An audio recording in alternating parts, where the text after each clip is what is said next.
Welcome back to Chapter 4 of our Foundations of Mental Health Literacy series. In this episode titled Daily Mind Check-In, 3-Step Routine You Can Do Commuting, we're going to explore a simple yet effective way to tune into your mental state during your daily travels. You'll learn how to perform a quick self-check-in without needing any written prompts. So, let's dive in.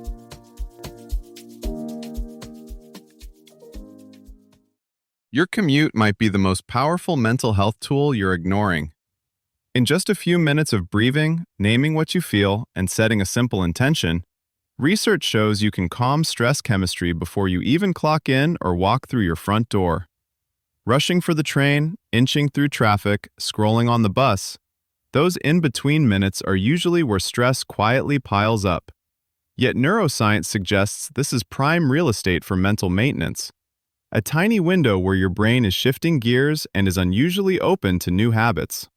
Instead of treating the commute as dead time or a doom scroll zone, you can turn it into a daily mind check-in that runs almost on autopilot. You're not adding another task to your overcrowded day, you're slightly upgrading something you already do.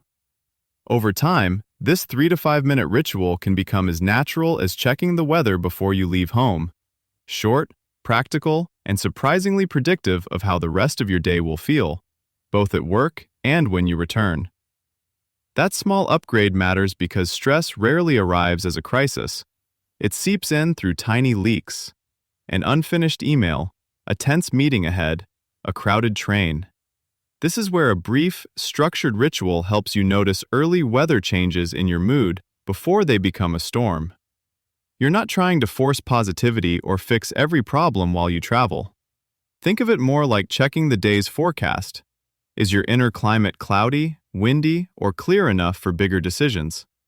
Over days and weeks, this gentle tracking makes subtle shifts visible, like realizing Monday mornings feel different from Fridays, or that certain routes leave you drained.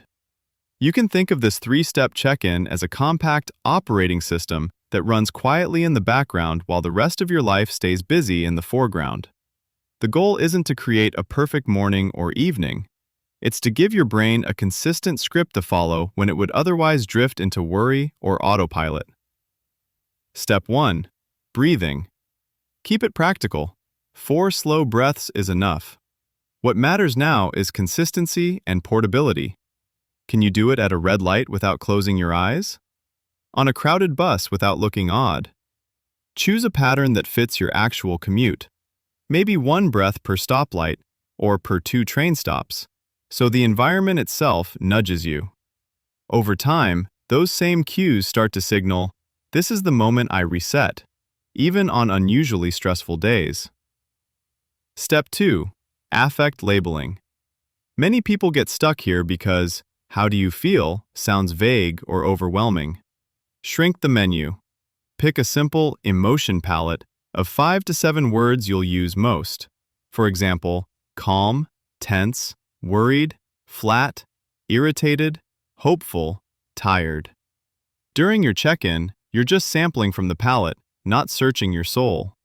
If a word feels 60 to 70% accurate, that's good enough. You can even add intensity. Tense, 7 out of 10. Over days, these quick snapshots become a kind of emotional trend line you're carrying in your head. Step 3. Intention setting.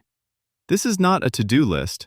It's 1 sentence that changes how you move through whatever is already on your calendar. Useful intentions are tiny, behavioral, and situational. For the first meeting, I'll pause before responding. On the way home, I'll walk slower from the station. For the next hour, I'll speak 10% less and listen 10% more. Think of it as choosing a camera filter, not rewriting the whole scene. Viewed together, the 3 steps form a loop. Brief pause, breath. Brief scan, label. Brief steer, intention. Run the loop once per commute, no more than 5 minutes. The power is not in depth, but in repetition.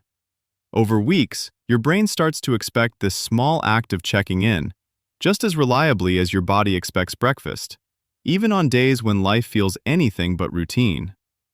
A manager I worked with started using this 3-step routine only on days she had performance reviews. After a month, she noticed something unexpected. She was using the same emotion palette words to describe both her mornings and her post-review debriefs. That pattern helped her spot a recurring trigger. She felt irritated, 6 out of 10, every time feedback was vague. Her next micro-intention became, ask for one concrete example in each review. The result? Clearer conversations and less leftover tension on the ride home. You can experiment in similar ways. Try pairing specific routes or days with specific intentions. Maybe Monday mornings get a protect my focus intention, while Friday rides home highlight transition out of work mode. Over time, you're building a personal map. Which situations drain you fastest, which tiny behavioral shifts reliably lift you, and which labels keep repeating even when your calendar changes. That map becomes a quiet decision tool for how you schedule, negotiate boundaries, and recover.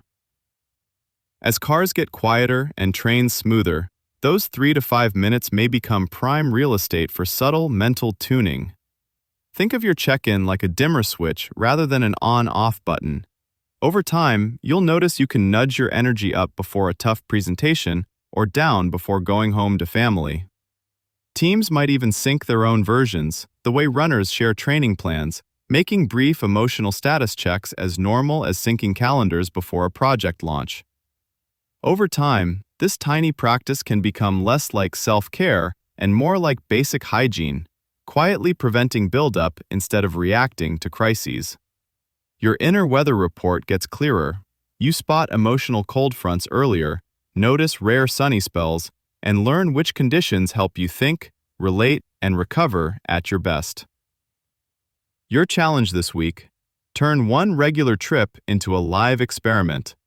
For the next 5 working days, pick just the morning or the evening leg and run the 3 steps once. No notes, no app.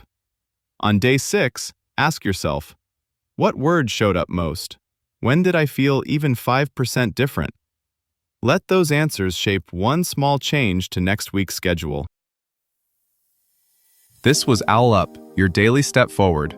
To keep learning with structured courses and more insights, go to owlup.co.